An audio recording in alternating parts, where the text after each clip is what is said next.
4 जुलाई से सावन का पवित्र माह प्रारंभ हो चुका है और साथ ही प्रारंभ हो चुका है पंचक। पंचक यानी 5 ऐसे दिन जिसे हिंदू शास्त्र में महा अशुभ माना गया है। इतना अशुभ कि 5 काम बिना कहे तुरंत बंद कर दिए जाते हैं। यही नहीं, पंचक जिसे स्थानीय भाषा में लोग कीचक और पंचके भी कहते हैं, हर माह आते हैं प्रत्येक 25 से 28 दिन के बाद।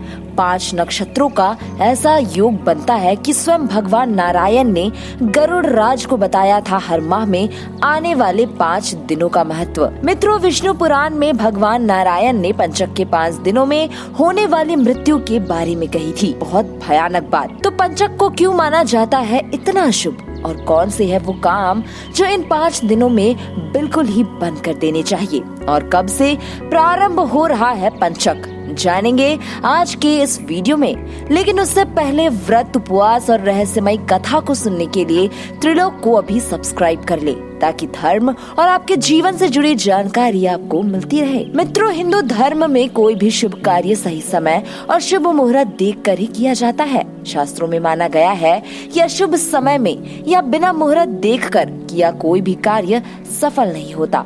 लेकिन आज के मॉडर्न युग में ऐसी बातों को कोई नहीं मानता। लेकिन मित्रों, अगर आप भी ऐसा ही मानते हैं तो जान ले कि ये बातें केवल अंधविश्वास पर आधारित नहीं होती, बल्कि इसके पीछे ठोस वैज्ञानिक तर्क छिपे होते हैं। मित्रों, भारतीय शास्त्रों में पंचक को अशुभ बताया गया है और इस माह तो ये पहले सप्ताह में ही आरंभ हो रहे हैं। तो सबसे पहले नोट करिए पंचक की तिथि। मित्रों, पंचांग के अनुसार पंचक 6 जुलाई 2023 गुरुवार को दोपहर 1:38 से आरंभ हो जाएगा और इसकी समाप्ति 10 जुलाई 2023 को शाम 6:59 में होगी। इस 5 दिनों के समय अंतराल में किसी भी प्रकार का कोई शुभ काम वर्जित है। लेकिन मित्रों, धार्मिक काम, पूजा अनुष्ठान करने की कोई मनाही नहीं। ऐसे में आप सभी सावन माह में भगवान शिव का अभिषेक या रुद्राभिषेक कर सकते हैं। बस केवल आपको ध्यान रखना है कि इस माह आपको ये काम भूलकर भी नहीं करने हैं। एक बार पंचक बीत जाए तभी आप कोई शुभ या मांगलिक काम करें।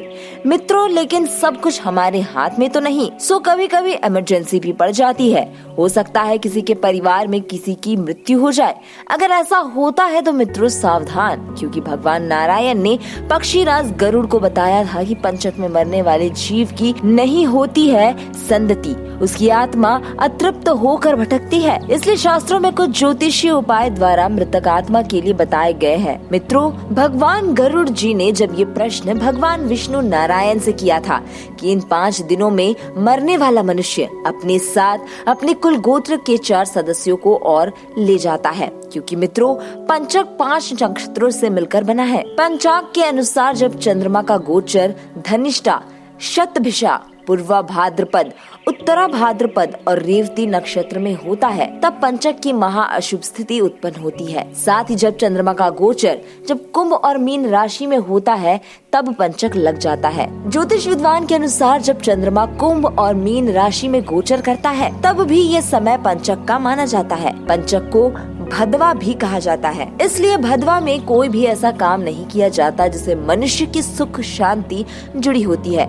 ऐसे इस समय भूल कर भी दक्षिण दिशा में भ्रमण करने की सख्त मनाही होती है। यही नहीं, इन 5 दिनों में शव का अंतिम संस्कार भी कई बार रोका जाता है। अब क्योंकि शास्त्रों में शव को इतने समय तक रखना सर्वथा शास्त्र विरुद्ध माना जाता है। ऐसे में यदि किसी व्यक्ति की मृत्यु हो जाए तो उस स्थिति में शव का अंतिम संस्कार करने से पहले पंडित की सहायता से जौ या कुशा या आटे के बने 5 पुतले जलाए जाते हैं, जिससे किसी अन्य का अनिष्ट ना हो, यानी मृत मनुष्य के साथ और किसी का अनिष्ट ना हो। मित्रों, शास्त्रों के अनुसार इस दौरान आपको घर की नींव नहीं डालनी चाहिए। छत डालना, गृह प्रवेश करना बिल्कुल वर्जित है।